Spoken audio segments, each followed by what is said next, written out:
अस्सलाम वालेकुम। आज हम Allama Iqbal open university introduction to business mathematics code 1349 का चैप्टर नंबर 2 जो कि हमने स्टार्ट किया हुआ है। आज के इस लेक्चर से उसी चैप्टर को कंटिन्यू करते हुए उसकी एक्सरसाइज के क्वेश्चन स्टार्ट करेंगे। तो बेसिकली आपकी जो एक्सरसाइज के अंदर जो क्वेश्चन नंबर 1 है वो है फिलिंग द ब्लैंक्स। अब अक्सर ये क्वेश्चन पेपर में आता भी है और नहीं भी आता। अब जो फिलिंग द ब्लैंक्स है उसमें जो आप फर्स्ट फिलिंग द ब्लैंक्स है वो है dash is a business tactics use to attract customers. कि कौन सी ऐसी चीज़ है जो कस्टमर्स को अट्रैक्ट करती है। तो आपको पता है कि जब भी कोई बिज़नेस स्टार्ट किया जाता है हर बंदा बिज़नेस क्यों स्टार्ट करता है, प्रॉफिट अर्न करने के लिए। ठीक है, तो वो कौन सी चीज़ है जो कस्टमर्स को अट्रैक्ट करती है बिज़नेस करने के लिए, तो वो क्या है, सिंपली वो प्रॉफिट है। ठीक है, तो फर्स्ट में आपने आंसर लिखना है profit. Amount of discount is the amount that is deducted from the dash. ऐसी जो डिस्काउंट की अमाउंट है बेसिकली वो कहाँ से डिडक्ट की जाती है, कहाँ से निकाली जाती है या माइनस की जाती है। तो अगर आपको सेलिंग प्राइस का फार्मूला याद हो तो जो अमाउंट ऑफ डिस्काउंट है बेसिकली हम कहाँ से माइनस करते हैं, सेलिंग प्राइस है। ठीक है, तो सेकंड फिलिंग द ब्लैंक्स का आपका आंसर है सेलिंग प्राइस। अब जो थर्ड है वो लिखा हुआ है stated price is also known as dash. कि जो स्टेटेड प्राइस है इसका दूसरा नाम क्या है, सेलिंग प्राइस। अभी जब सेलिंग प्राइस का टॉपिक स्टार्ट हुआ था उसमें भी मैंने आपको ये बताया था कि जो सेलिंग प्राइस होती है इसका दूसरा नाम क्या होता है, स्टेटेड प्राइस।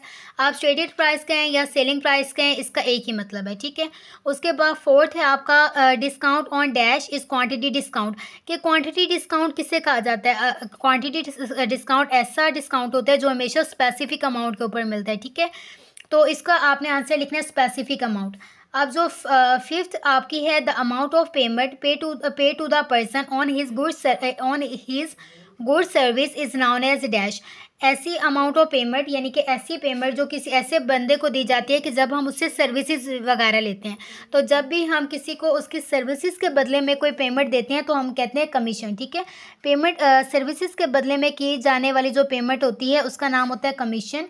तो यहाँ पे आपने आंसर लिखना है कमीशन, COMMISSION।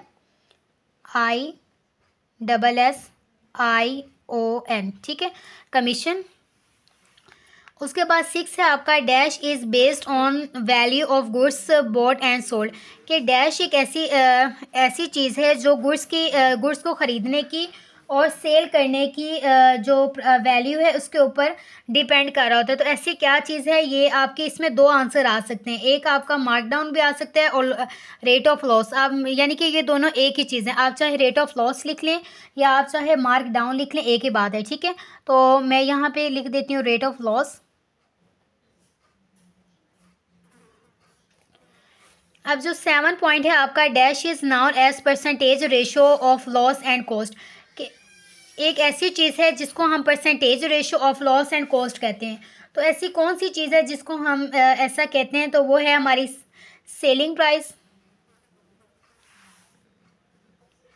आपकी जो 6 फिलिंग द ब्लैंक्स है ना, 7 फिलिंग द ब्लैंक्स है, इसमें भी मार्क डाउन या रेट ऑफ लॉस आएगा। ठीक है, तो यहाँ पे आप लिख लें मार्क डाउन।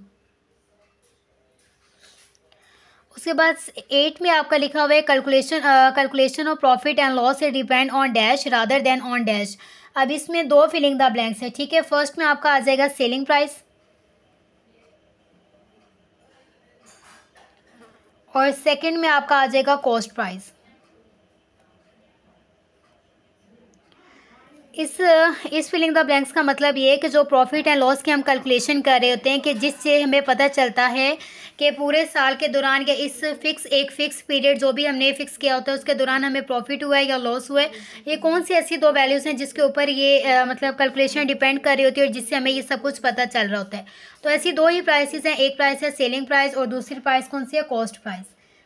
अब जो 9 है उसमें आपका लिखा हुआ है depreciation is dash loss appeared in the value of fix properties. कि डेप्रिसिएशन क्या है,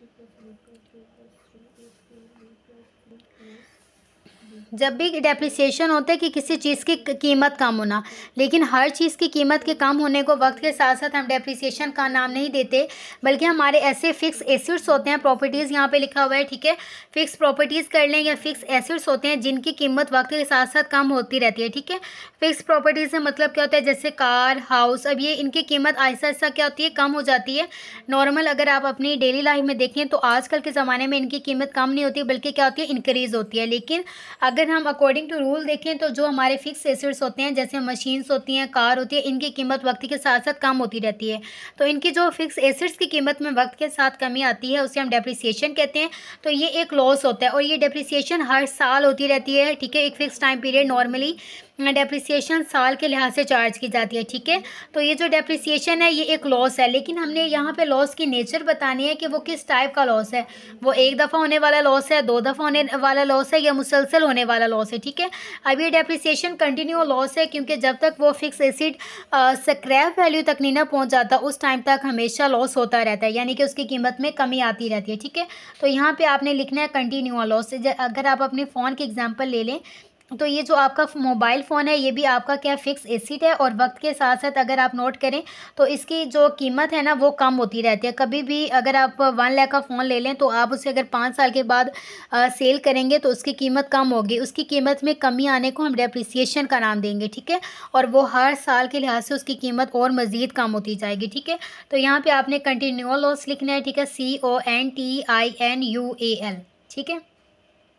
लास्ट आपकी फिलिंग द ब्लैंक है कि method to charge depreciation is dash and death, कि कौन कौन से ऐसे मेथड हैं जिसके ज़रिए हम डेप्रिसिएशन चार्ज कर सकते हैं, ठीक है। अब यहाँ पे एक है हमारा फिक्स इंस्टॉलमेंट मेथड, ऊपर जगह ख़त्म हो गई तो मैं नीचे लिख रही हूँ। एक है फिक्स इंस्टॉलमेंट मेथड और सेकंड आपका मेथड है रिड्यूसिंग बैलेंस मेथड।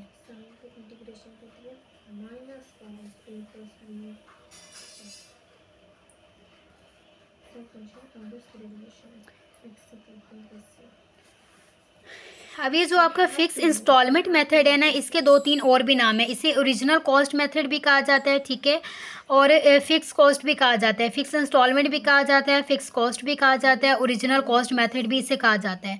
और जो आपका रिड्यूसिंग बैलेंस मेथड है इसके भी 2-3 और नाम है। उसमें से एक नाम इसका डिक्लाइनिंग बैलेंस मेथड भी है, ठीक है। तो आप चाहे डिक्लाइनिंग बैलेंस मेथड लिख लें चाहे रिड्यूसिंग बैलेंस मेथड लिखें, एक ही बात है, ठीक है। यहाँ पे आपकी exercise chapter number 2 page number 26 का क्वेश्चन नंबर 1 भी कंप्लीट हो चुका है। अब क्वेश्चन नंबर 2 में आपका क्या लिखा हुआ है, चूज़ द करेक्ट आंसर्स, यानी कि आपको स्टेटमेंट भी बताई हुई है और इसके नीचे फर्दर ऑप्शंस भी प्रोवाइड कर दिए गए हैं, ठीक है। आपने उनमें से एक चूज़ करना है जो ठीक है, ठीक है। और जो मतलब अगर ये 4 ऑप्शन गिवन है इसमें से एक ही सही होगा और 3 क्या हो जाएंगे, गलत हैं, ठीक है। तो हमने देखना है कि इन 4 ऑप्शन में से कौन सा ऑप्शन ठीक है और कौन सा ऑप्शन गलत है।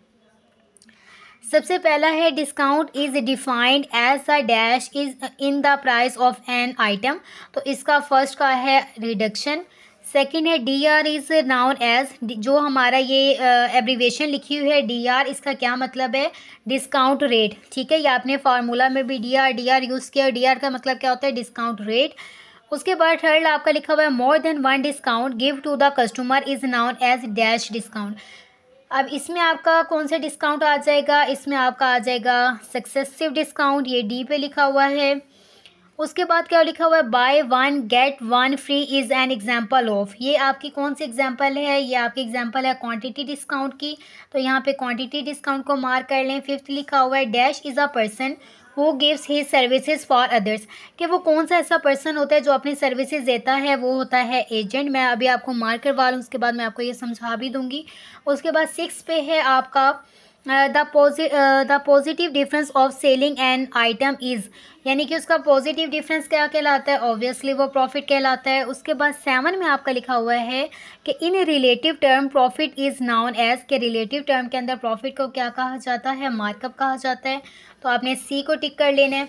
उसके अलावा आपके 3 रिमेनिंग है, the profit in term of selling price in accounting is known as. 8 का है आपका आंसर मार्जिन। आगे 9 आपका लिखा हुआ है mark down is opposite to the markup. Last है आपका diminishing balance is calculated by using fix percentage on the value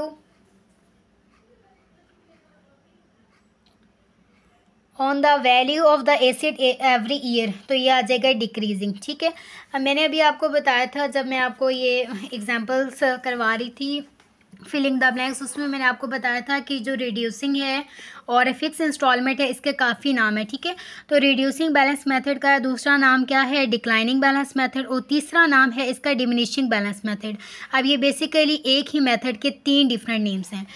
first मैंने जो आपको मार्क करवाया उसका मतलब भी समझ लें कि discount is defined as the dash in the price of an item. अब डिस्काउंट क्या होता है कि किसी भी चीज़ की जो कीमत हम फिक्स करते हैं, उस फिक्स कीमत को जब हम उसे सेल आउट करने के लिए उसकी कीमत को कम कर देते हैं, यानी कि रिडक्शन कर देते हैं। रिडक्शन करना होता है कम कर देना, माइनस कर देना, ठीक है। तो उसे हम डिस्काउंट का नाम देते हैं, ठीक है। तो वो कौन सी प्राइस होती है? वो रिडक्शन के बाद जो प्राइस आती है उसे हम डिस्काउंट का नाम देते हैं। तो यहाँ पे आपका आ जाएगा पॉइंट ए। उसके बाद सेकंड में लिखा हुआ है कि जो डीआर एब्रीविएशन है, ये किस चीज़ को डीआर कहा जाता है। अब ये अगर इसके ऑप्शंस पे आप फोकस करें तो ये वो कह रहे हैं कि डीआर डिडक्शन रेट होता है, डिस्काउंट रेट होता है, ये डिक्रीजिंग रेट होता है। तो हमें पता है कि डीआर किसकी एब्रीविएशन है? डिस्काउंट रेट की एब्रीविएशन है, ठीक है। डिस्काउंट रेट जो फार्मूला है उसमें शॉर्ट फॉर्म के लिए हम डीआर यूज़ करते हैं। अब थर्ड में लिखा हुआ है more than one discount given to the customer. क्या ऐसा कौन सा डिस्काउंट है जो एक कस्टमर को एक से ज़्यादा टाइम दे सकते हैं? नॉर्मली अगर आपने देखा होगा तो एक टाइम पे एक ही डिस्काउंट मिलता है, लेकिन वो कह रहे हैं कि कौन सा एक ऐसा डिस्काउंट है जो आप एक कस्टमर को काफ़ी टाइम पे दे सकते हैं, ठीक है। तो वो सक्सेसिव डिस्काउंट होता है, ठीक है, जो आपको मुसलसल मिलता रहता है। 4 है आपका by one get one free is an example of के एक आपने डिस्काउंट के डिफरेंट टाइप्स पढ़ी हैं, ठीक है। उसमें एक एग्जांपल आपने पढ़ी थी कि अक्सर हम देखते हैं कि अक्सर जगह पे लिखा होता है, हमें इस तरीके से ऑफ़र की जा रही होती है कि आप एक ख़रीद लो आपको 2 फ्री मिल जाएंगे। तो वो जो डिस्काउंट अक्सर हमें मिल रहा होता है वो किस टाइप का डिस्काउंट होता है, ठीक है। तो वो हमारा होता है क्वान्टिटी डिस्काउंट। वो हमने क्वान्टिटी डिस्काउंट में देखा था और इसको फाइंड करने का तरीका भी देखा था, ठीक है। तो इसका है आपने ए पॉइंट मार्क कर लेना है। Dash is a person who make his services for other. ऐसा कौन सा पर्सन होता है जो अपनी खिदमात फ्राहम करता है दूसरों को, बेशक पैसे के बदले, लेकिन अपनी खिदमात फ्राहम करता है, तो उसे कहते हैं एजेंट। एजेंट एक ऐसा पर्सन होता है, ठीक है, जो कोई चीज़ सेल आउट नहीं करता बल्कि क्या करता है कि अपनी सर्विसेज प्रोवाइड करता है और सर्विसेज प्रोवाइड करने के बदले में वो पैसे चार्ज करता है, ठीक है। तो इसका आपने करना है बी। अब यहाँ पे भी हमने पढ़ा था कि ऐसा यहाँ पे वो लिखा होता है कि ऐसा कौन सा पर्सन है जो अपनी सर्विसेज दे के वो क्या चीज़ लेता है, ठीक है। यहाँ पे उसको सिंपल जो हम पेमेंट देते हैं ना, उसे सिंपल हम पेमेंट का वर्ड नहीं देते बल्कि हम उसे स्पेसिफिक वर्ड दे देते हैं। जो हम एजेंट को पैसे देते हैं उसको पैसे देने को हम कमीशन कहते हैं, और उस पर्सन को जो अपनी खिदमात के ज़रिए पैसे अर्न कर रहा होता है उसे हम एजेंट का नाम देते हैं। The positive difference of selling an item, की कोई चीज़ बेचते हैं तो उसके बाद जो उसका पॉजिटिव डिफरेंस आता है, ठीक है, उसको हम क्या नाम देंगे? उसका नाम होगा प्रॉफिट। पॉजिटिव डिफरेंस से क्या मुराद है कि फॉर एग्जांपल आपके पास एक पेंसिल है और उस पेंसिल की जो कीमत है ना, उसकी जो सेलिंग प्राइस है, ठीक है, सेलिंग का क्या मतलब है? उसकी जो सेलिंग प्राइस है वो है उसकी जो एक्चुअल कॉस्ट है ना, उसकी एक्चुअल कॉस्ट है ₹10, लेकिन जब आपने उसको सेल किया 15 रुपीज़ पे तो डिफरेंस आ गया ना। असल कीमत उसकी कितनी थी? 10 रुपये, जब आपने सेल कर दिया 15 का, तो ये प्राइस में डिफरेंस आ गया ना। तो ये किस टाइप का डिफरेंस है? ये आपका पॉजिटिव डिफरेंस है या नेगेटिव डिफरेंस है? ऑब्वियसली ये पॉजिटिव डिफरेंस है, और जो पॉजिटिव डिफरेंस होता है उसे हम क्या कहते हैं? प्रॉफिट कहते हैं। तो यहाँ पे प्रॉफिट इस वजह से मार्क की है। इन रिलेटिव टर्म प्रॉफिट, अब देखें प्रॉफिट क्या होता है? मुनाफा को कहा जाता है, लेकिन रिलेटिव टर्म में प्रॉफिट एंड लॉस के अपने अपने नाम है। रिलेटिव टर्म के अंदर प्रॉफिट का दूसरा नाम क्या होता है? मार्कअप। तो यहाँ पे कह रहे हैं कि प्रॉफिट का रिलेटिव टर्म के अंदर प्रॉफिट को क्या कहा जाता है? मार्कअप। अब इसमें इस 8 में देखें, उसमें ये कह रहे थे the profit in terms of selling price in accounting is known as. अब ये प्रॉफिट को रिलेटिव अगर सिंपल लैंग्वेज में देखें तो मुनाफा को प्रॉफिट कहा जाता है, लेकिन रिलेटिव टर्म के पॉइंट ऑफ व्यू से देखें तो प्रॉफिट को मार्कअप कहा जाता है। और अगर हम अकाउंटिंग के पॉइंट ऑफ व्यू से प्रॉफिट को देखें तो उसको क्या कहा जाता है? मार्जिन कहा जाता है, ठीक है। अब ये मार्जिन लिखा हो, प्रॉफिट लिखा हो, मार्कअप लिखा हो, बेसिकली इनका एक ही मतलब है, लेकिन लैंग्वेजेस के हिसाब से इनके डिफरेंट नेम्स हैं। आप कहते हैं mark down is the opposite to the. अब जो मार्क डाउन है, ठीक है, बिल्कुल सेम इसी तरीके से लॉस, सिंपल लैंग्वेज में जो नुकसान होता है उसको लॉस का नाम दिया जाता है। रिलेटिव लैंग्वेज के अंदर लॉस की जगह कौन सा लफ्ज़ यूज़ होता है? मार्क डाउन, ठीक है। तो इस वजह से यहाँ पे वो कह रहे हैं कि मार्क डाउन बेसिकली क्या मतलब है? लॉस। लॉस का दूसरा नाम क्या होता है? मार्क डाउन, ठीक है। कि जो लॉस है इसका ऑपोजिट क्या है? ऑब्वियसली इसकी जो मतलब ऑपोजिट है वो क्या? प्रॉफिट। अब यहाँ पे प्रॉफिट लिख लें, लेकिन यहाँ पे उन्होंने मार्क डाउन का लफ्ज़ यूज़ किया, तो आप बेशक प्रॉफिट पे कर लेना, तो उसका अगर हम जनरल मीनिंग के पॉइंट ऑफ व्यू से चले ना तो उसका ये ठीक है। लेकिन अगर हम इसको रिलेटिव टर्म के पॉइंट ऑफ व्यू से लेना, क्योंकि लॉस को रिलेटिव टर्म के अंदर मार्क डाउन कहा जाता है, तो प्रॉफिट जो है वो सिंपल लैंग्वेज में कहते हैं, लेकिन रिलेटिव टर्म के पॉइंट ऑफ व्यू से प्रॉफिट को मार्कअप कहते हैं। तो यहाँ पे जो सूटेबल आंसर है, बेशक प्रॉफिट और मार्कअप एक ही चीज़ है, लेकिन रिलेटिव टर्म के पॉइंट ऑफ व्यू से जो टेबल आंसर है वो है मार्कअप। तो यहाँ पे आपने मार्कअप पे टिक करना है, ना कि आपने प्रॉफिट पे टिक करना है। अब ये 10 लिखा हुआ है, diminishing balance is calculated by using fix percentage on the dash value, कि जो डिमिनिशिंग बैलेंस मेथड है, या जिसे रिड्यूसिंग बैलेंस भी मेथड कहते हैं, या जिसे डिक्लाइनिंग बैलेंस मेथड भी कहते हैं, वो किस वैल्यू पे कैलकुलेट होता है? वो डिक्रीजिंग वैल्यू पे कैलकुलेट होता है। ठीक है, अकाउंटिंग में आप मतलब आप अकाउंटिंग पढ़ रहे हैं तो उसमें आप देखेंगे कि फिक्स डिटेल से, यहाँ पे आपने बस एक टच लिया है इन दोनों मेथड का। अकाउंटिंग के अंदर आप डिटेल से इन दोनों मेथड को पढ़ेंगे कि किस तरीके से वर्किंग होती है, और किस तरीके से अगर डिक्रीजिंग वैल्यू होती है तो किस तरीके से डिक्रीजिंग वैल्यू पे ये चार्ज होता है। ठीक है, तो यहाँ पे डिक्रीजिंग वैल्यू कौन सी होती है? जो मुसलसल कम होने वाली वैल्यू होती है। तो यहाँ पे आपने बी मार्क कर लेना है। ठीक है, तो ये आपके क्वेश्चन 1 भी डन हो चुका है, और क्वेश्चन नंबर 2 भी आपका डन हो चुका है। अब क्वेश्चन नंबर 3 में आपका क्या लिखा हुआ है? Mark this true and false, के यानी कि ये स्टेटमेंट्स आपके पास गिवन है, आपने इन स्टेटमेंट्स को देखना है और बताना है कि ये ठीक है या गलत है। अब जो फर्स्ट स्टेटमेंट है उसमें लिखा हुआ है discount is increase in the price of item. Discount क्या प्राइस को इंक्रीज़ करता है या डिक्रीज़ करता है? अब आप थोड़ा देर खुद सोचें कि जो डिस्काउंट क्या होता है। डिस्काउंट किसी भी चीज़ की कीमत में कमी को कहते हैं, लेकिन यहाँ पे कह रहे हैं कि इंक्रीज़ होता है, तो इंक्रीज़ तो वो नहीं होता, तो यानी कि ये क्या, ये फॉल्स है, तो आपने फॉल पे टिक करना है। अगर कोई चीज़ ठीक है तो आपने टी पे टिक करना है, टी स्टैंड्स फॉर ट्रू, और अगर कोई चीज़ गलत है तो आपने फॉल्स पे टिक करना है, फॉल्स स्टैंड फॉर ठीक है क्रॉस, यानी कि गलत है। ठीक है, अब उसके बाद सेकंड आपका पॉइंट लिखा हुआ है इन discount stated price is a reduced. अब यहाँ पे वो सही बात कर रहे हैं कि जो डिस्काउंट है उसके वो प्राइस में जो रिड्यूस है, कमी है, उसका इजहार करता है, तो ये बिल्कुल सही है। यहाँ पे आपने टी को टिक करना है। उसके बाद आपका लिखा हुआ है stated price is the price of an item without having any discount, कि स्टेटेड प्राइस जिसका दूसरा नाम क्या है, सेलिंग प्राइस, एक ऐसी कीमत है जिसके अंदर डिस्काउंट अभी तक डिस्काउंट की कोई भी डिडक्शन नहीं की होती। डिडक्शन का मतलब क्या होता है? जिसको माइनस वगैरह नहीं किया होता है, तो ये बिल्कुल ठीक है, आपने टिक कर लेना है इसको। उसके बाद 4 आपका लिखा हुआ है discounted price is greater than the original price of quantity, कि जो डिस्काउंटेड प्राइस होती है ना वो उसकी ओरिजिनल प्राइस से क्या होती है, ज़्यादा होती है, और ये क्या गलत है, डिस्काउंटेड प्राइस हमेशा कम होती है। अगर किसी चीज़ की ओरिजिनल कीमत कोई बंदा सेल कर रहा है उससे 10 रुपये पे, तो अगर वो डिस्काउंट पे दे रहा है तो मतलब वो 8 रुपये या 9 रुपये इस हिसाब से दे रहा है, उसकी ओरिजिनल कॉस्ट से हमेशा कम होती है डिस्काउंटेड प्राइस। तो यानी कि ये जो है वो है गलत, तो आपने यहाँ पे फॉल्स पे टिक कर लेना है। उसके बाद आपका लिखा हुआ है the percentage involve in breakage, ठीक है, breakage is called rate of commission. ठीक है, ये बिल्कुल सही लिखा हुआ है, आपने इसको ट्रू कर लेना है। उसके बाद लिखा हुआ है profit and loss can not be defined in the relative और परसेंटेज।